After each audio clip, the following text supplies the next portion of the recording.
adventures of Harry Nile.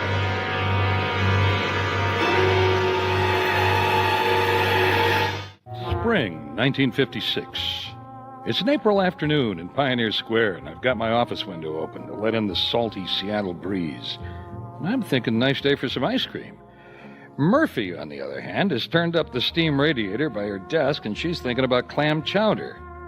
And then the mail came. Harry, the mail came. Anything interesting? Bills and ads. Oh, and a letter for you. From? I don't know. Do you want me to open it? Yeah, sure. Looks personal. Personal? Who do I know who can write? Well, by the handwriting, I'd say it's from a woman. Yeah? You still want me to open it? Hey, I've got no secrets, and you've got the letter opener. Oh, okay. Must be interesting. Uh-oh, you better read this. Well, it was addressed to me. What's in it? It's from a woman named Rachel, and she saw someone bury a body. Dear Mr. Nile, 9 years ago when I was a child, I had a terrible experience in which I saw a body being buried near our house. No one believed me. I know what I saw, and now that I've become an adult and I've come into my own money, I like that part. Now that I've come into my own money, I cannot rest until the truth is known. Please call me if you will take my case. Yours truly, Rachel Stone. Well? Well, better get Rachel on the phone. I made an appointment to meet her at her apartment south of Seattle. Rachel Stone has big brown eyes with shiny brown hair and a page boy cut and a spray of freckles across her nose. The word cute was coined just for her. Mr. Nile, I wrote to you because, as I said in my letter, I witnessed a horrible crime and nobody believed me. Okay, why don't you tell me the whole story? Well, when I was 12, I was a tomboy. I didn't have a friend in the world, girl or boy, so I spent a lot of time by myself. I built a treehouse in a big cedar tree in some woods behind our house, and I practically lived in it. You were 12, you say? Well, yeah, my folks were worried about me being antisocial, and they didn't think I was feminine enough. But I got good grades and stayed out of trouble, so they pretty much left me alone. Uh-huh. Well, sometimes I'd spend the night in my treehouse, and that's where I was when I saw the man burying the body. Now, when was this? Do you remember? It was 2 a.m. on August the 4th, 1948. It had started to rain, and that woke me up, and I was thinking about going back to our house, but then a car came down the street and turned in right by where they were building a new house, about 50 feet from my tree. And this man got out and took a shovel out of the trunk, and he began to dig where they'd built the wooden forms, to hold the cement when they pour the foundation. Uh-huh. Well, I looked at my watch. It had a radium dial, and it said 2 a.m., and I thought, why would anyone be digging a hole at 2 a.m? Fair question. And then he stopped digging, and he went and got something out of the trunk of his car. And it was the body of a woman. She had dark hair, and she was wearing a light-colored dress, pink, I think. And he picked her up and carried her over to the hole he dug, and he dropped her into the hole. And that's when I fell out of the tree. Oh, you fell? 35 feet. Huh? And the next thing I knew, I was in a hospital bed, and it was the next day. Were you badly hurt? I got a skull fracture and a brain concussion. Wow. So there I am in the hospital and doctors all around. And as soon as I could talk, I told them what I'd seen. But they just said I'd had a bad dream because of the drugs they'd given me. But it was no dream, Mr. Nile. Nobody believed you? Nobody reported what you saw? No, Daddy believed me. He called the police and they sent a man over to the hospital. And I told him what I'd seen.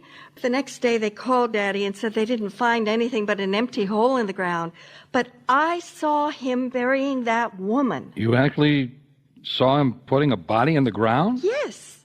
Well, I'm wondering why they didn't find it. I don't know. And what would you like me to do?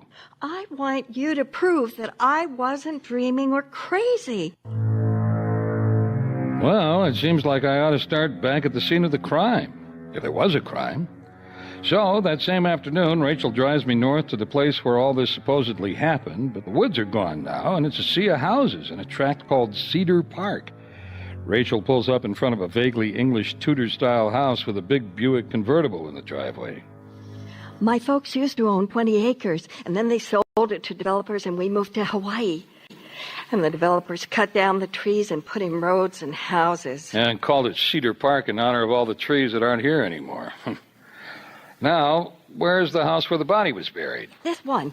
We're parked right in front of it. Oh, good. It looks like someone's home. Shall we?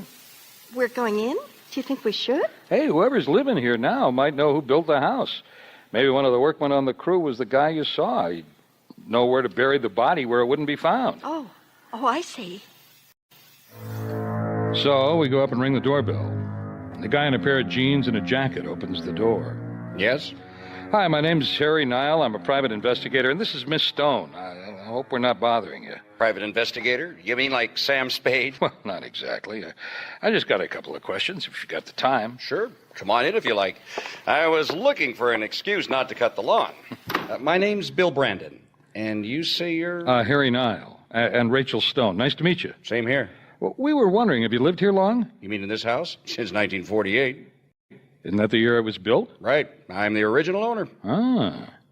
Well, were you aware that there was a report that someone buried a body in the foundation of this house as it was being built? Oh, so that's what this is about. You heard about it? Sure, the contractor told me. We had a good laugh about it at the time.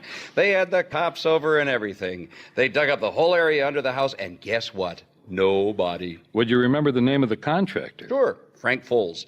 I've got his card in my desk somewhere. You want it? Yeah, it'd be a big help. Oh, I'll get it. Yeah, we bought this place before Frank even broke ground. We were lucky to get it. There was a big housing shortage in 48. Yeah, here you go. I knew I had it. I kept his card because the wife and I thought we might have him build us another one someday. But then she died. Well, just let me copy his number down in my book, and you can keep the card. Fine.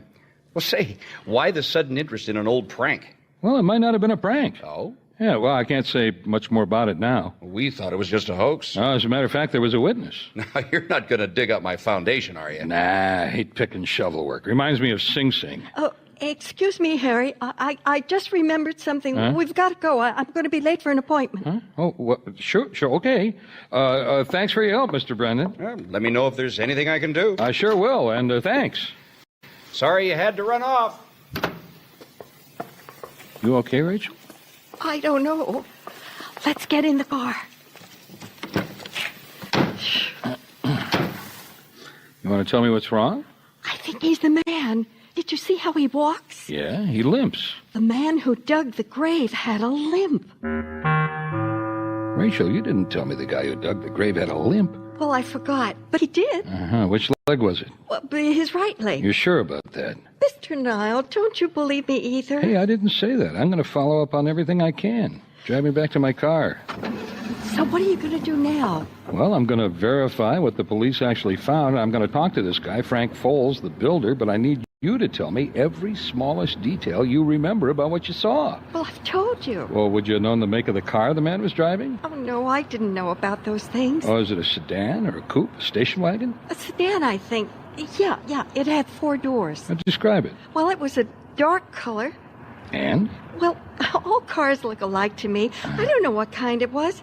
Oh, it had a big shiny radiator grill. Okay, I've got something I want you to do while we're driving right now. I want you to notice every car we see. I want you to point out any car with a front end that looks like the one you saw the night you fell out of the tree. Okay. Now, another question. Who was your doctor? Who treated you for your injuries? A regular family doctor, Dr. Haviland, Theodore Haviland. Fine, let's go see him. These are the x-rays of your skull fracture, Rachel. Now, you see those little white lines here? That's where the break happened. And that was caused by your fall? Well, now, I just treat injuries. I can't always determine the cause. What was the ground like under your tree, Rachel? It was dirt. There wasn't a big rock or something under the tree. No, I don't think so. Well, it looks like the fracture came at the back of her head. Yes, it did. It did. Let's see, there are 8 bones that enclose the brain. The ones in the back are the occipital, that's here, and the sphenoid here at the base of the skull. The fracture occurred back here in the occipital. Like she'd hit the ground with the back of her head. Well, I assume so. But I had a couple of black eyes, too. Well, you see, the tissue around the eyes is very susceptible to bruising. So you're saying that she could get black eyes by being hit on the back of her head? Do you have some other theory? No, I'm just trying to get all the facts together. Thanks, Doctor. You've been a big help. But the biggest help was Murphy. When I got back to the office, she was just hanging up the phone. Oh, good. I won't have to leave you all these call slips. You know, first, I actually ought to speak to one of the officers who investigated the original report. No. Yes, and he remembered it clearly. He said he and his partner saw nothing but a hole someone had dug next to a foundation wall.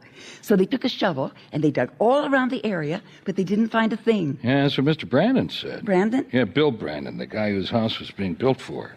But then I really struck pay dirt. To coin a phrase. Harry, I've been calling all over the state for any record of a woman missing around August 4th, 1948, like you asked. Yeah? Well, records from 8 years ago are pretty hard to find. But you found some, huh? I happen to have a friend who works for the Everett Herald in Snohomish County, and she just may have come up with something. There was a story about a train that hit a body on the tracks just south of Everett. It was on August 4th, 1948. The same day. She's sending a photostat of the story down here by messenger. The victim was female, and it happened at 5:05 a.m. Now we need to know if they ever identified the body on the tracks. I asked my friend to see if there was any more information in later editions of the paper, and she said she'd keep checking and call me. Oh, I was right on cue. Harry Nile Investigations? Yes, we were just talking about it. It's her. Nice timing.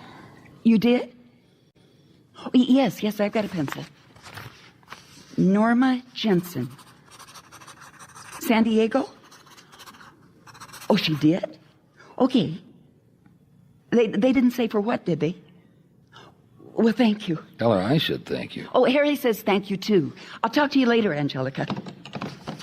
You might want to send her a pound of chocolate. Yeah, I'll make a note. Now, what did she tell you about the lady on the railroad tracks? Well, it was in the paper a week later. Her fingerprints matched those of Norma Jensen. And she had a police record. Last known address, San Diego. She had a record? That's right. Story in the paper said the woman had worked in the naval training station as a civilian for a short time. Well, then the Navy would know her next of kin. Yeah, but the only thing is, she was a blonde. And Rachel's mystery woman had dark hair, didn't she? Well, blonde hair looks dark when it's wet, and Rachel said it was raining when she saw her. Now, you up for some more phone calls? I guess. All right, take my address book. Look up Freddie Walters. He's a PI who works in San Diego. Tell him I need background on two people, Norma Jensen and William Brandon. And tell him I'll wire him money for a retainer and have him call. Tell me what he finds. My, it's busy.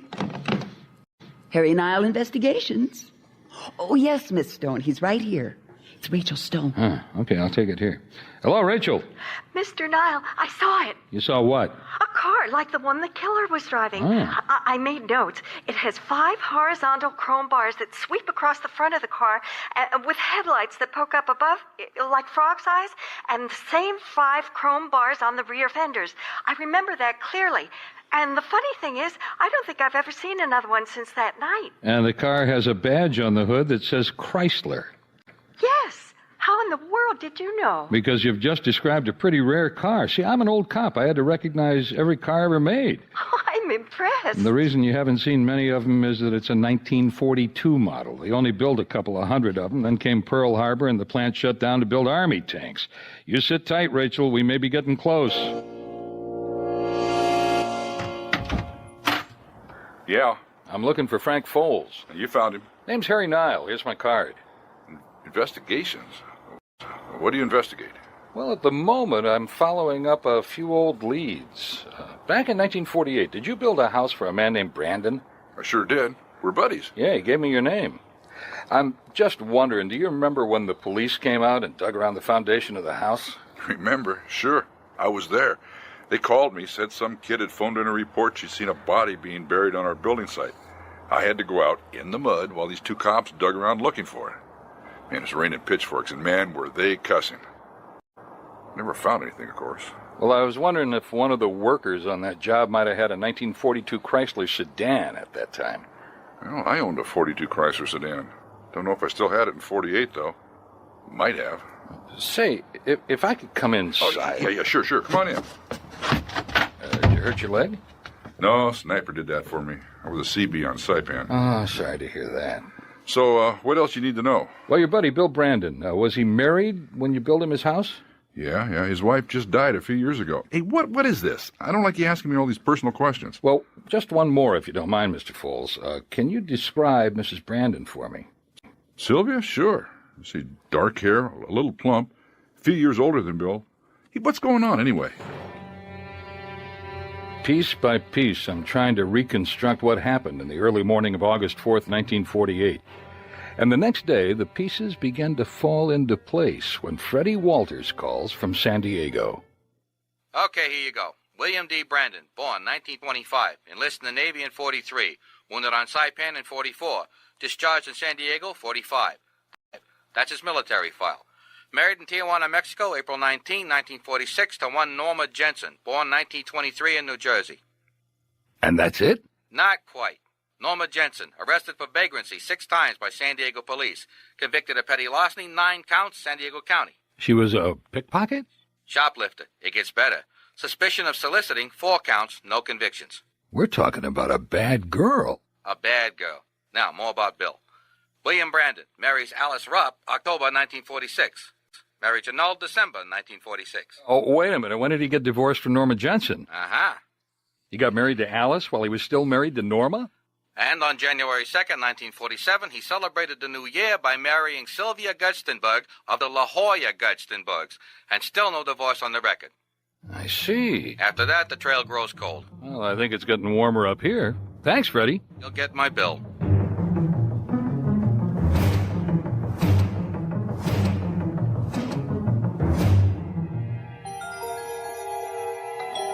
Everybody ready?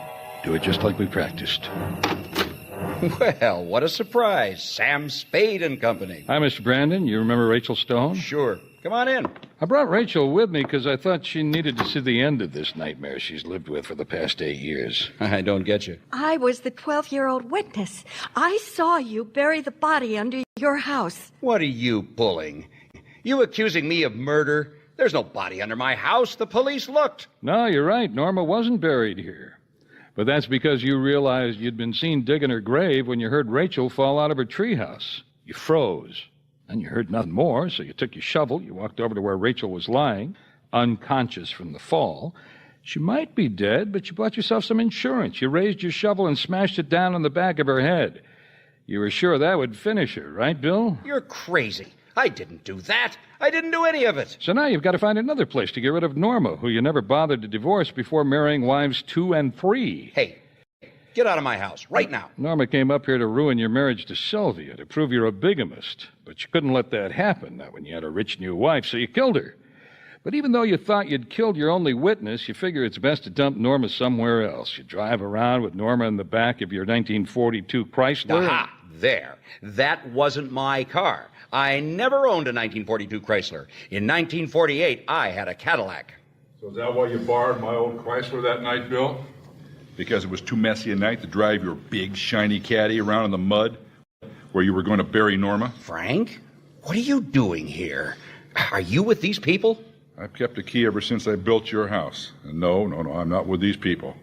But I am going to see justice done. You borrowed my car to haul the body of a woman you killed. Now, that makes me real mad. That wasn't why. I needed to haul some trash. And you drove around for hours until you came to an overpass that runs over the track south of Everett, and you saw a freight coming.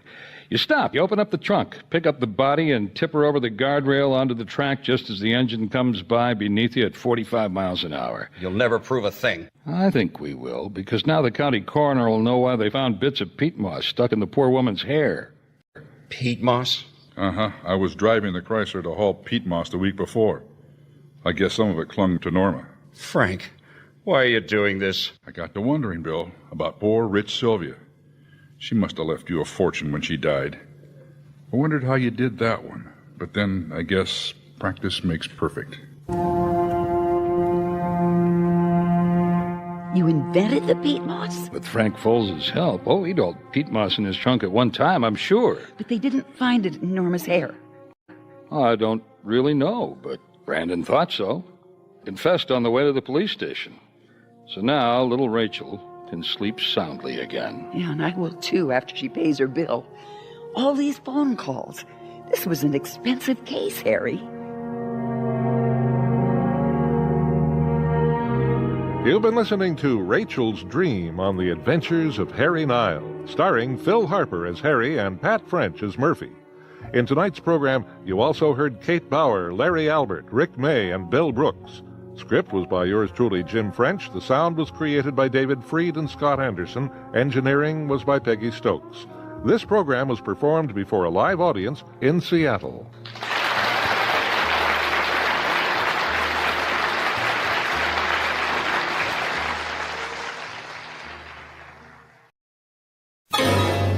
The Adventures of Harry Nile.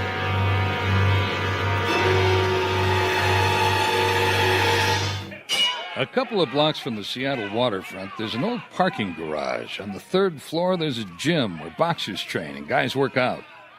Under the bare bulbs, the air is filled with the smell of liniment, smoke, and sweat.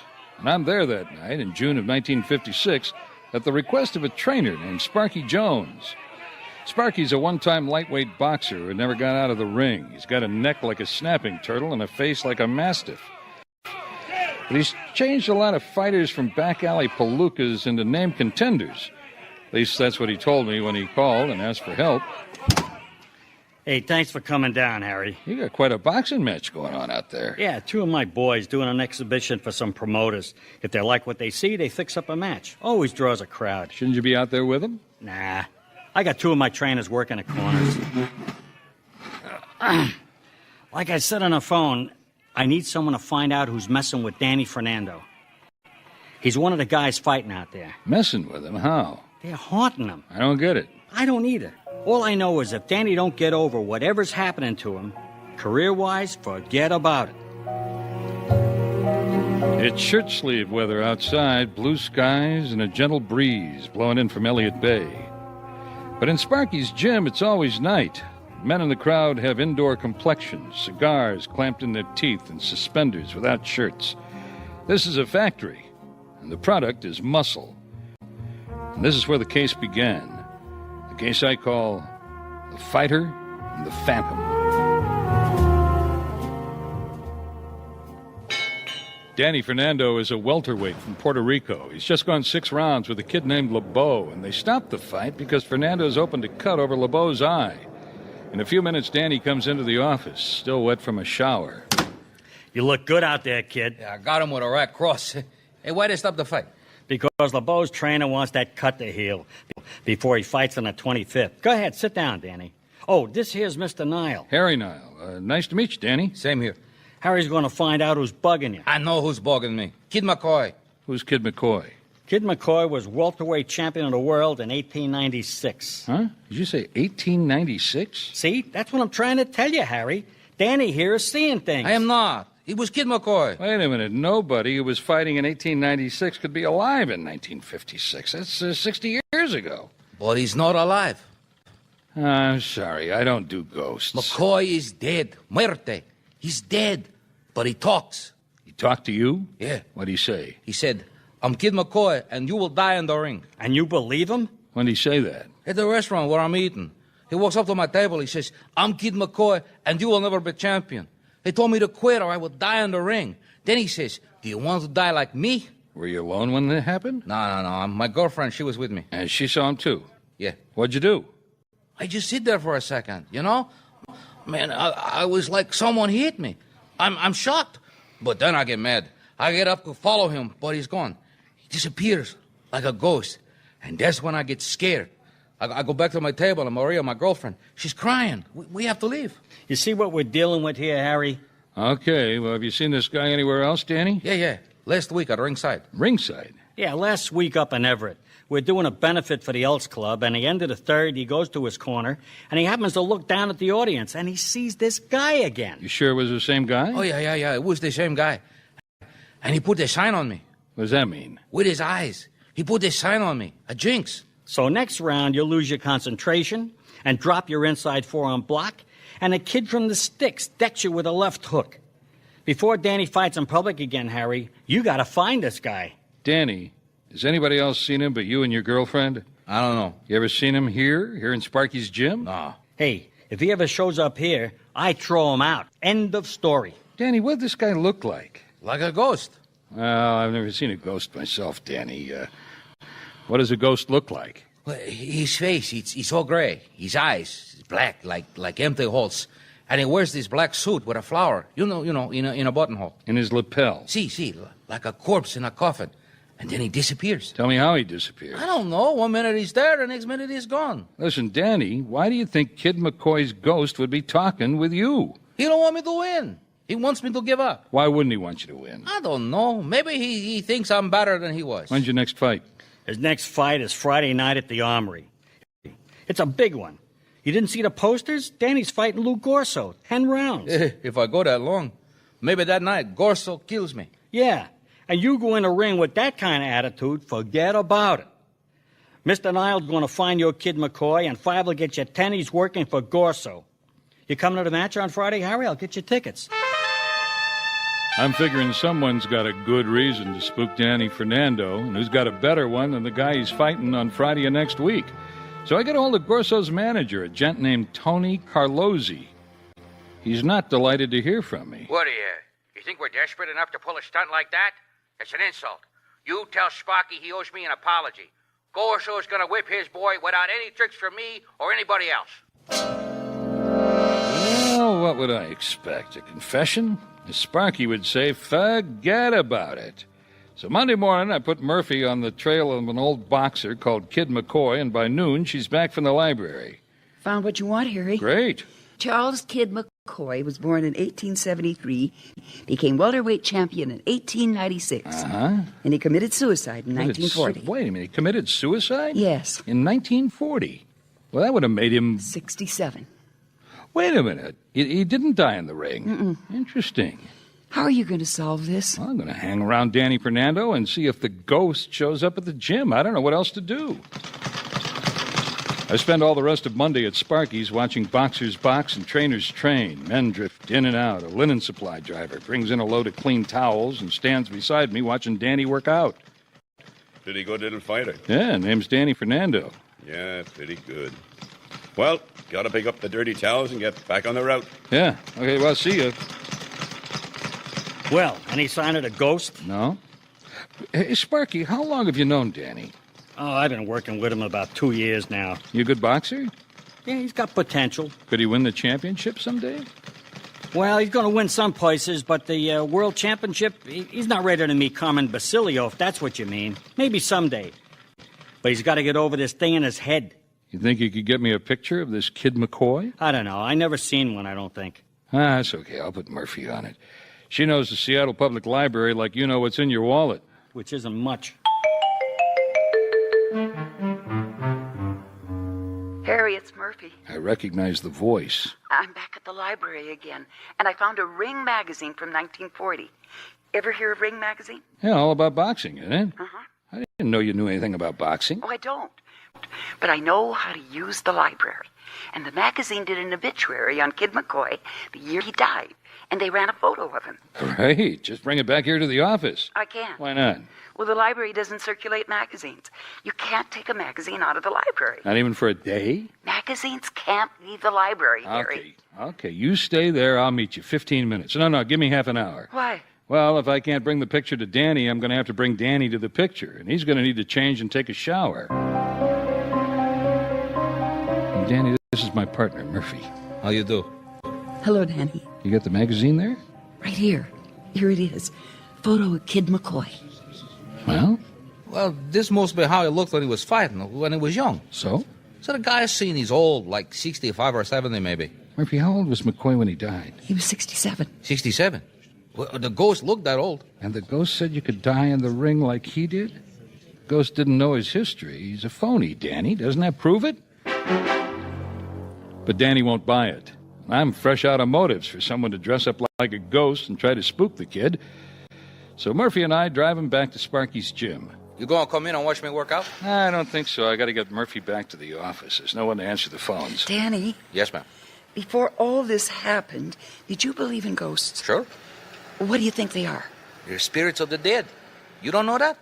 Did you ever actually see a ghost before?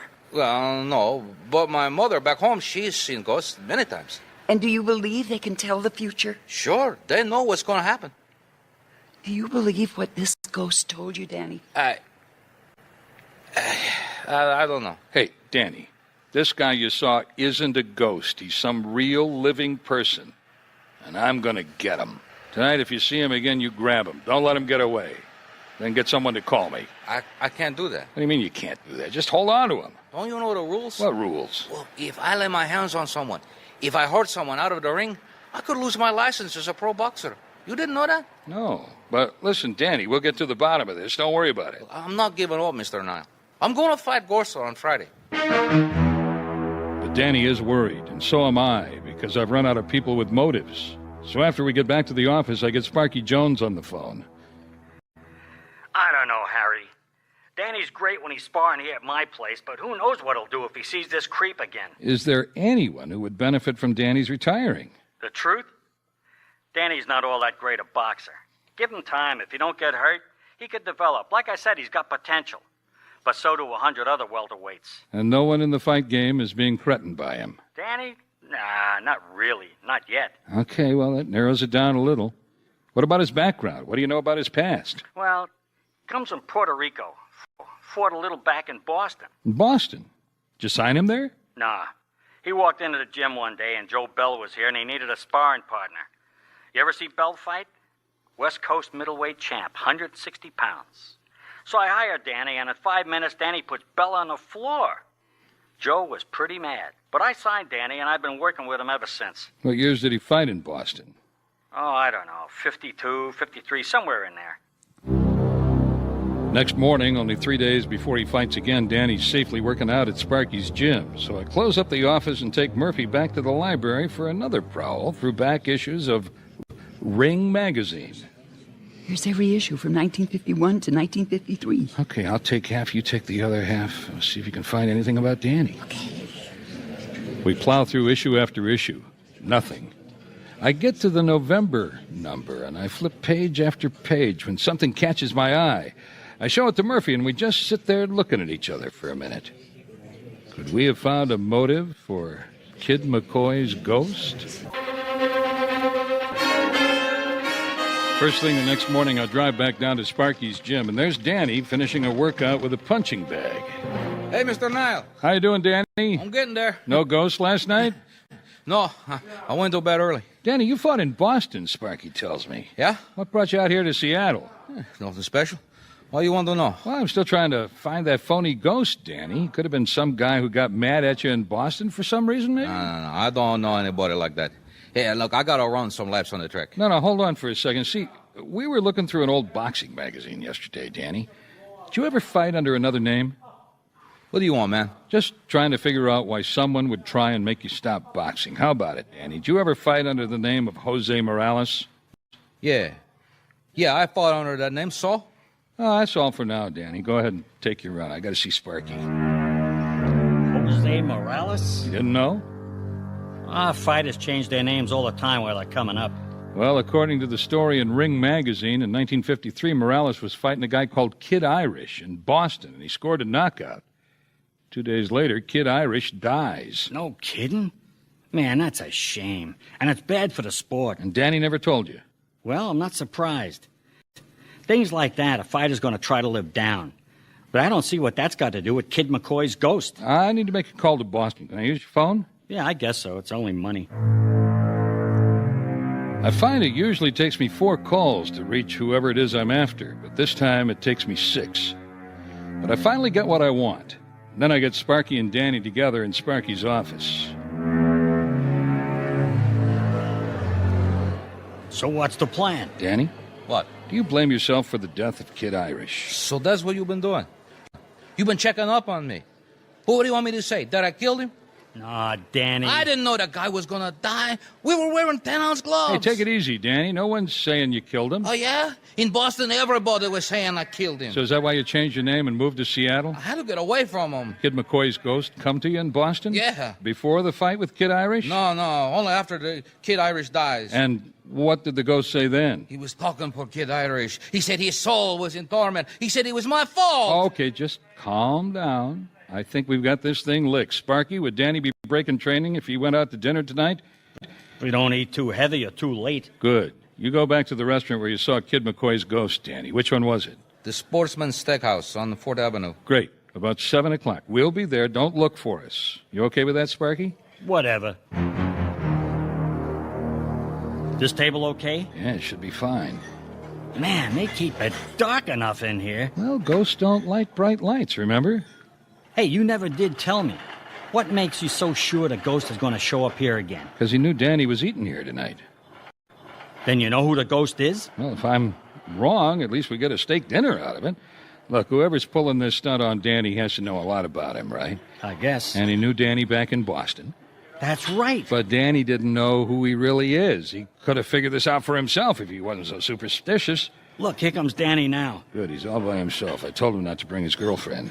Yeah, they're putting him in a corner where you said you wanted him to sit. Well, now all we have to do is wait. Danny orders, and so do we. They bring him a glass of milk.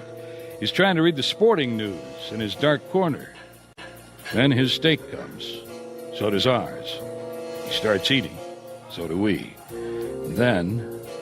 Harry, that guy, see him? Yeah, he's walking over to the corner table. Yeah, he's stopping. Danny sees him. The guy looks like a stiff. Yeah, Undertaker's suit, stiff collar, and a rose in his lapel. Oh, this guy's perfect. Hey, how the heck did he get in? I'm more concerned with seeing that he doesn't get out. Come on. Uh-oh. Danny sees us. The guy's turning around. Oh, he's going to make tracks. Come on, like we planned. You take his left arm, I'll take his right. What are you doing? Just be quiet, Mr. O'Brien. Danny, take a good look at this guy. Grab his arm, Danny. He's as real as you are. Come on, let's get out of here before we raise a commotion. Take your hands off me. Nice and quiet, Mr. O'Brien. Come on. Where'd you park, O'Brien? Your car must be close. You wouldn't want to go very far wearing that Halloween makeup. All right. Have your fun. Hey, you heard him. Where's your car? I don't have one. I put on the makeup in a stall in the men's room. That's where he went. No wonder I couldn't find him the first time. You're no ghost. Who are you? You don't know, do you? You little fool. His name is Sean O'Brien. He dabbles a little in theater. He's a former amateur boxer. He raised a boy who fought under the name of Kid Irish. Kid Irish? He followed you out here to Seattle. He got a job with the linen supply outfit that furnishes towels to Sparky's gym. Hey, you've been in my place half a dozen times. Of course. Every day. Well, why? Why do you do this to me? You killed my boy. But that's what I got to care about in this life. And you figure Danny's got a guilty conscience. I watch you go on with your career. When my boy is dead in his grave, I had to stop you. I'm not like you, Danny. Oh, no. I could kill you. But instead, I only wanted to scare you out of the ring. You went to a lot of trouble. The Adventures of Harry Nile.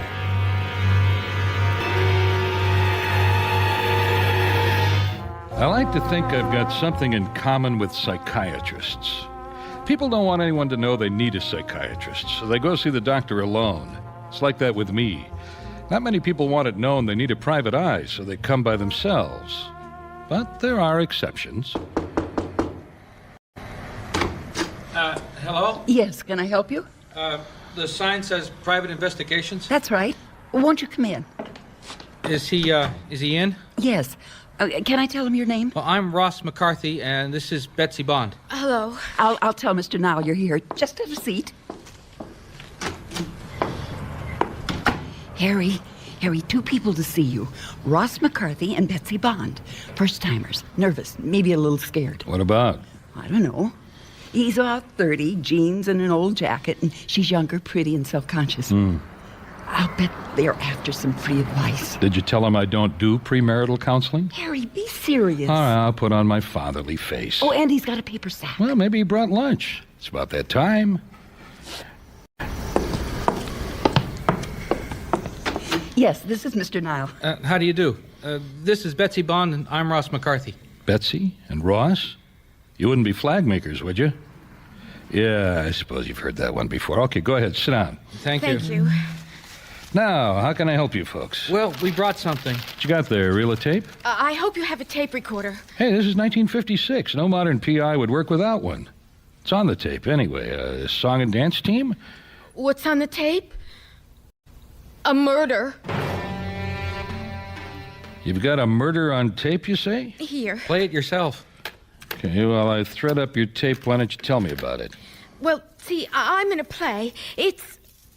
well, you tell him, Ross. I'm so nervous. You've heard of the North Lake Players? We're a little theater company up in Lake City. We're doing Private Lives, and I'm the stage manager. And I'm playing the maid. Uh-huh. It's not a very big part, and I'm having trouble memorizing my lines. they're all in French. And we're supposed to be off book by Saturday. Because we open in 10 days, and I don't know if I'll ever get my lines. So I suggested she ought to tape the rehearsals so she could practice at home. See, that helps sometimes. The theater has a recorder in the sound booth with mics over the stage. You can run the tape fast forward up to that piece of paper I stuck in the reel. That's where the murder begins. Okay. Well, so anyway, last night I did the tape and I taped the rehearsal, but when we finished and everyone left the theater, I locked the place up and I forgot the machine was still recording. And I forgot, too. I didn't remember until I got home, and by then it was too late. So this morning I called Ross, and we went and got the tape and brought it over, and we listened to the rehearsal together. And when I fast-forwarded the tape to find the next scene that she was in, I overshot the spot, and, well, we heard something that wasn't in the play. 2 people must have come into the theater after the cast left for the night. And of course, they had no way of knowing that the mics were hot and the tape was running. Okay, we're just about up to the marker now. All right, put it on extra slow speed, 1 7/8 inches per second. Right, that's just where I've got it. Okay, here goes. A death scene is one of the hardest things to pull off on the stage. Here, stop here. Don't we need a chair or something? No, this will be fine. It's so dark. We don't need light. We'll feel what to do. Now, let's say the script calls for the killer to come up behind you. He takes you like this, puts his arm under your chin. You're hurting me. Relax, just let your body relax. You're hurting me, now stop. I said relax. Keep fighting. Not for very long, my dear. Not for very long.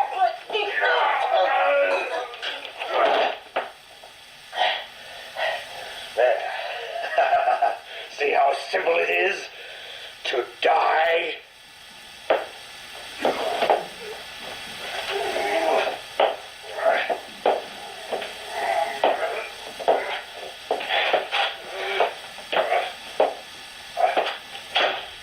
That's it. You can stop the tape. Isn't it horrible? No, wait a minute. That's an actor pretending to strangle someone. I don't think he was pretending, Mr. Nile. It's just a couple of actors, for Pete's sake. Then why didn't we hear the woman say anything after she was strangled? And why didn't we hear 2 sets of footsteps leave the theater? Harry, I think he's right. Okay, this tape. What was recorded on it before you used it last night? Nothing. It was brand new. Ross, you say you're a stage manager. Do you know every actor in your theater? No, I don't know every actor. I'm just a stage manager for Private Lives. But you don't recognize either of the voices on the tape? I'm afraid not. Betsy? No, this is my first work with this theater. I don't know hardly anyone. Okay. Well, then your first move is to take this tape to the police. We did. We just came from there. They treated us like a couple of jerks, like we were pulling a hoax. That's why we came to you. Or do you think we're pulling a hoax? No. But until we know a crime's been committed, all you've actually got here is a piece of tape. Now, did you lock up the theater when you left? Sure. Then whoever came in after the rehearsal must have had a key too, huh? I'm sure there are keys around. When you load out a key, there's nothing stopping anyone from making a copy of it. And this is an amateur theater, remember? Okay, where's this theater located? Well, we're in an old movie house, the Cameo, out on Lake City Way. So what do we do now? Leave your address and your phone number and let me keep the tape for a while. What will you do with it? Well, I know one police detective I'd like to play it for. I'm pretty sure he'll listen.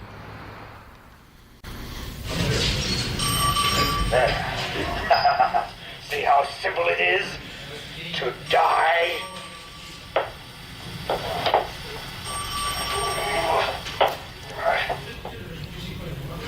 So, what do you think, Bartolo? Well, you could have a piece of evidence here, but there's just one thing. We got no crime to go with it. We get lots of crimes that lack evidence. We got evidence that lacks a crime. How well do you know the kids who brought you this tape? I just met them. And you don't think maybe they're pulling your chain? Why would they? I don't know. Gag, a publicity stunt? I don't think so. When did you say this was recorded? Last night. Where? The Cameo in Lake City. It's no movie theater. Yeah, I know the Cameo. Well, if this thing's genuine, a woman's gonna turn up missing, or a body's gonna be found. But until then, I don't know what we can do. Tell you what I'd be doing, though, Harry.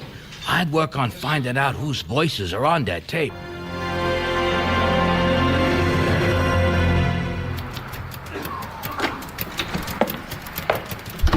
Hi, Murph. I'm back.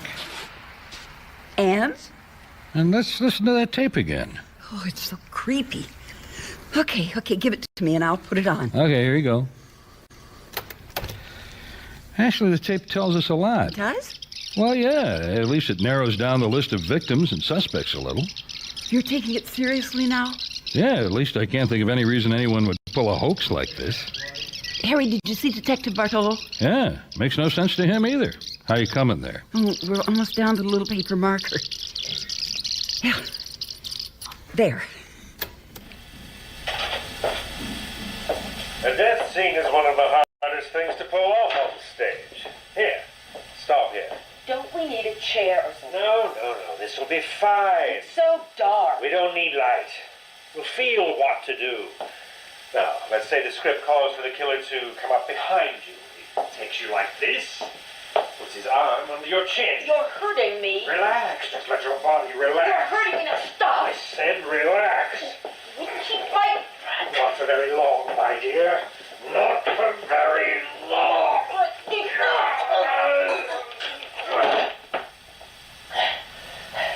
There. See how simple it is to die?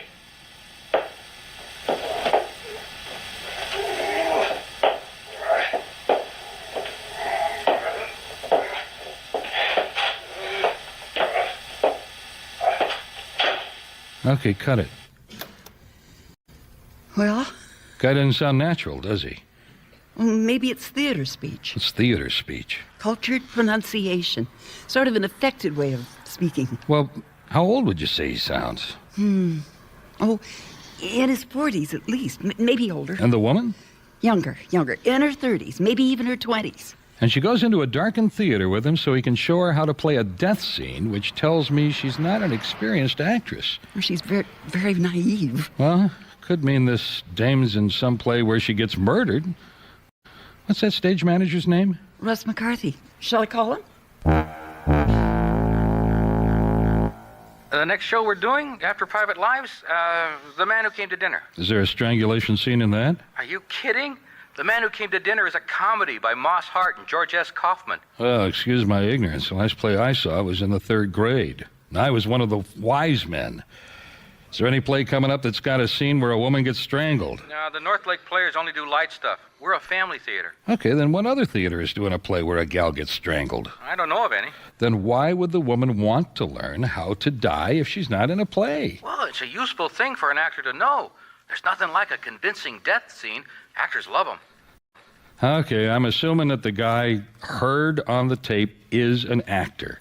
And that he must have done a show at the Cameo because he had a key to the theater. Yeah, but like I said, there could be a dozen keys out. Well, is there a list of actors available? A list? Yeah, a master list of all the actors in the area. Oh, you must be joking. Well, then how do you get a hold of actors when you're going to do a play? You announce auditions, and they come out of the woodwork. Auditions? Yeah, actors turn out for auditions. You put a notice in the papers that you're producing a play and you need actors.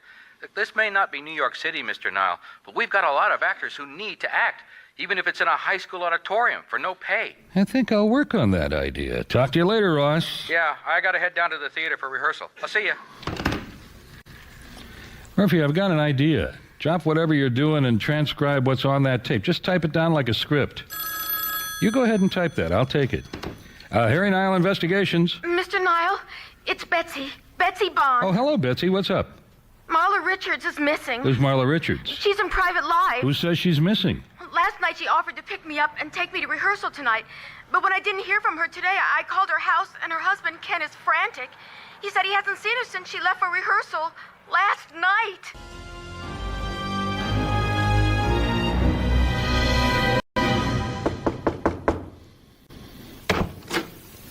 Yes? Mr. Richards? Yes, I'm Ken Richards. What is it? Well, I'm a private investigator. My name's Nile. What is it? Is it about Marla? Do you think we could talk inside? Oh, of course. Come in. Have you found her? Is she all right? No, I'm not with the police. I'm a private investigator, but Betsy Bond asked me to see if I could help. Betsy? Oh, Betsy, yeah. She's a friend of Marla's. When did you see Marla last? Yesterday afternoon when she left for rehearsal. She was supposed to be home after they were done, but when I got home from work, she hadn't come home. I waited until about 9 this morning, and then I called the police, but they don't consider anyone missing unless they've been gone 48 hours. So you work at night? Yeah, I drive a cab, 6 p.m. till 3 in the morning. Well, is there any place you think she might have gone after the rehearsal? Look, We had a fight yesterday afternoon. She was in a pretty bad mood when she left. How's that? Well, I happen to know she's been flirting with one of the guys in the play. And I told her I thought it had gone on long enough and I wanted it to stop. What's his name? Stephen Ashworth. You think she's with him? No, I drove over to his apartment after I got off work at 3 this morning, and she wasn't there. See, Marla's always been a flirt. It never really means anything. It's just her way, but I told her I thought things were getting out of hand, and we had a shouting match, and she slammed out of the house. I didn't think she was leaving me. Well, maybe she's cooling off at a friend's house, or her relatives. No, her only relatives are in New Mexico. See, Marla came back here sometime last night while I was working and took all her clothes and stuff. She have a car? She was driving our car. Kind is it? A 49 Nash. You know your license number? Gosh, no I don't. Is there a rehearsal tonight? Yeah, they rehearse every night. Well, then, she'll have to be at the theater. Why don't you just swing by in your cab and talk to her? I can't. I drive between downtown and the airport, and if I take off time, I lose money. I could lose my job. I should be on the road right now. Besides, I don't particularly want to have to see Steve again. How long's she known this guy? Steve? We were in a play together last year. That's where she met him. Oh, well, then you're an actor, too. Yeah. Look, maybe I am too protective, but I just didn't want her to leave me. I just want her back. But Marla doesn't come back. She's not at rehearsal. And the next day, the police post a missing persons bulletin, and the theater finds another actress to replace her. Meanwhile, I'm putting together a little plot of my own. 10 days later, Private Lives opens, and I take Murphy to see it on opening night. Everyone in the cast has an English accent. And when the curtain falls, that's when the stage manager, Ross McCarthy, goes into his act. The act we'd rehearsed. Guys, listen, okay? There was a movie producer and a director in the audience tonight. Now, they're up here looking for some fresh faces, and I'm letting them hold auditions right here in this theater, starting at 3 tomorrow afternoon only. So if you're interested, show up by 3. What are they looking for? Oh, mainly men, Steve, 30 to 40. What's the movie about? Well, I don't really know, but I will tell you this. Each actor will audition in private, and no one gets a look at the script beforehand. We're doing cold readings? Cold as ice. By 3 the next afternoon, there are 20 guys milling around in the lobby. One at a time, Ross calls them into the auditorium to audition on stage under the work lights.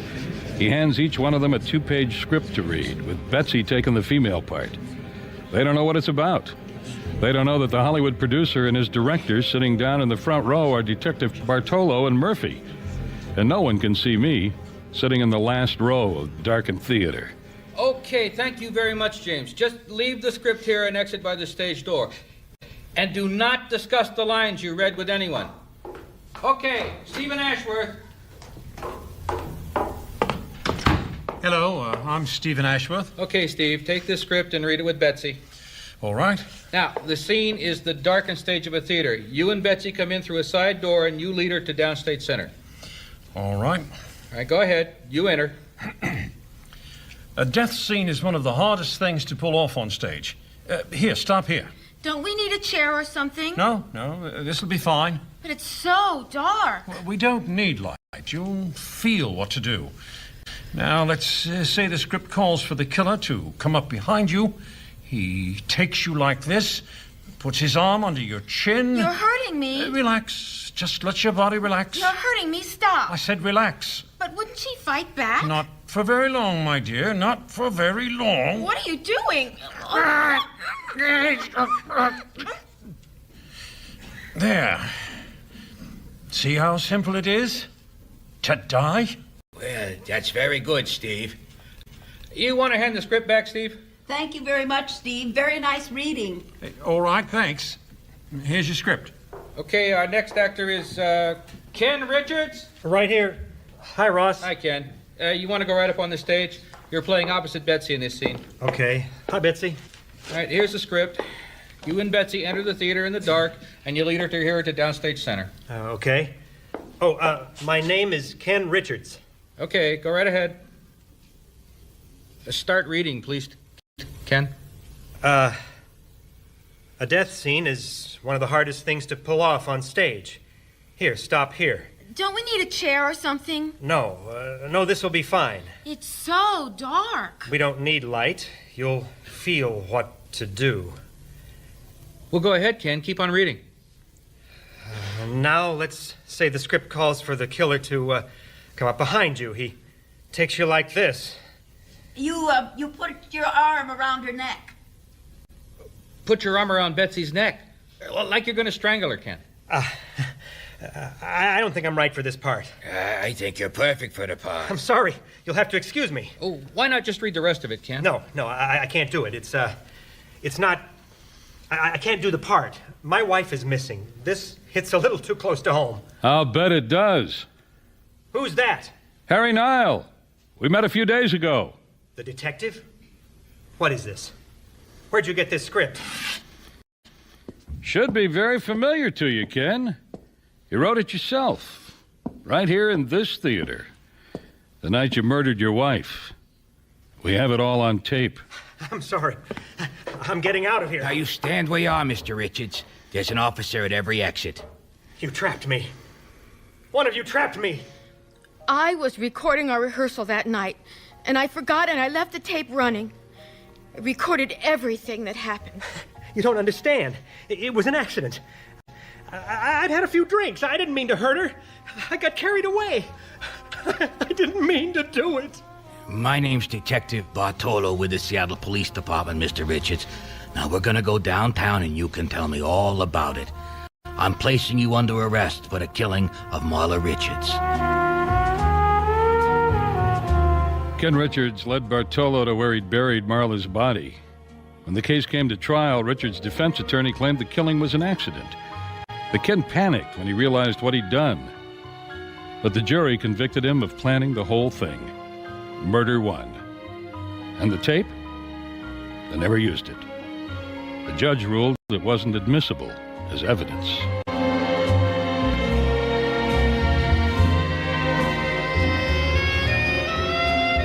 Cold Reading was written by yours truly, Jim French, and featured Phil Harper as Harry Nile with Pat French as Murphy.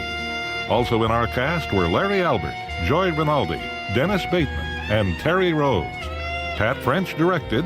Sound effects were created by David Freed and Scott Anderson. Mixing was by Peggy Stokes. Music by David Shire. The program was performed before a live audience in Seattle.